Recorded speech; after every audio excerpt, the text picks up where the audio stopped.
A new poll shows support for Donald Trump plunging. It comes from the Washington Post and ABC News, and it shows the candidate now trailing Hillary Clinton by double digits nationwide.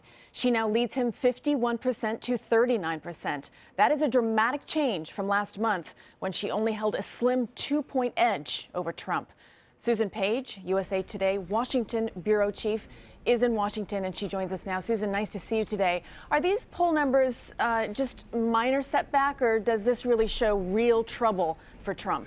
Well, in a way, only time will tell. You've got to remember, we're just at the end of June, long way to go until November. Also, we have competing polls. Another national poll out today, the NBC Wall Street Journal poll, puts Hillary Clinton ahead, but just by 5 points. You know, in some ways, I think it's more important to look at the polls in key states. And what we're seeing there is that Hillary Clinton tends to have a lead in swing states, but it tends to be a narrow lead of 2 or 3 or 5 points, which shows what looks like a competitive race. Certainly does. The United Kingdom, meantime, did vote to leave the European Union. Big news on Friday.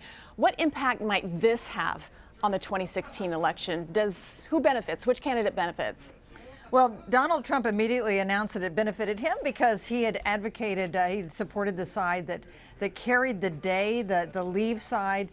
Hillary Clinton gave a much more measured response afterwards. You know, what might be important to look at with this is, does this signal a kind of mood in the electorate generally, not just in Europe and England, but also in the United States, a willingness to take some risks, a desire for some real change that might benefit Donald Trump?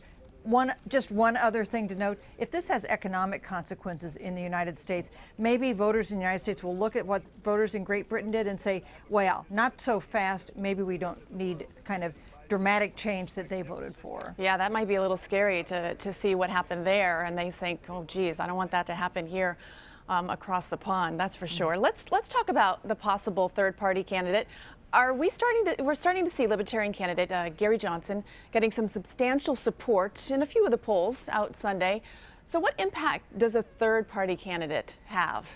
You know, we know, Christine, from past elections, the kind of dramatic impact third-party candidates can have, even if they don't come close to winning the election. We saw that with Ralph Nader in 2000, for instance, or with Ross Perot, who did a little better back in that first election for President Clinton. You know, I think it's significant that Gary Johnson's at about 10%. If he gets to 15%, he's got a shot at getting in those televised debates. What we saw from the NBC Wall Street Journal poll today is that he tended to hurt Hillary Clinton a little more than he did Donald Trump. Gary Johnson and Jill Stein from the Green Party together got 16% of the vote in that national poll. That is a pretty big number, and it shows that there are a fair number of voters who still don't like either of their choices in the major parties.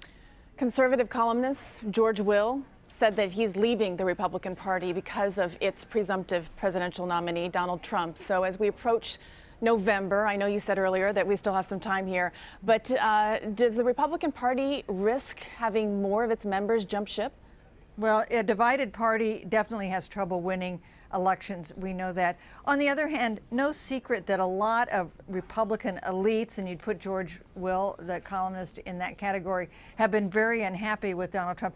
It did not prevent him from winning the nomination.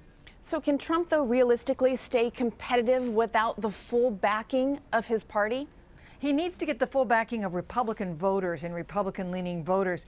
That doesn't mean that the Republican columnists or even the Republican senators or officials in state parties need to be very enthusiastic about him. You know, it's voters who get to decide what happens in the election. Does he risk, though, losing his core? I mean, his core base is used to that Trump that we've seen since the beginning.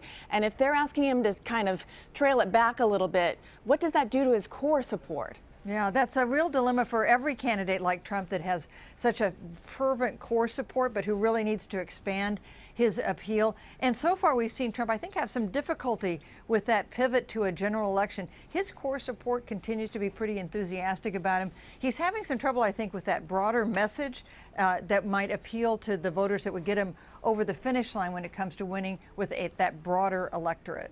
Washington bureau chief with USA Today, Susan Page, thank you so much. Hey, thank you, Christine.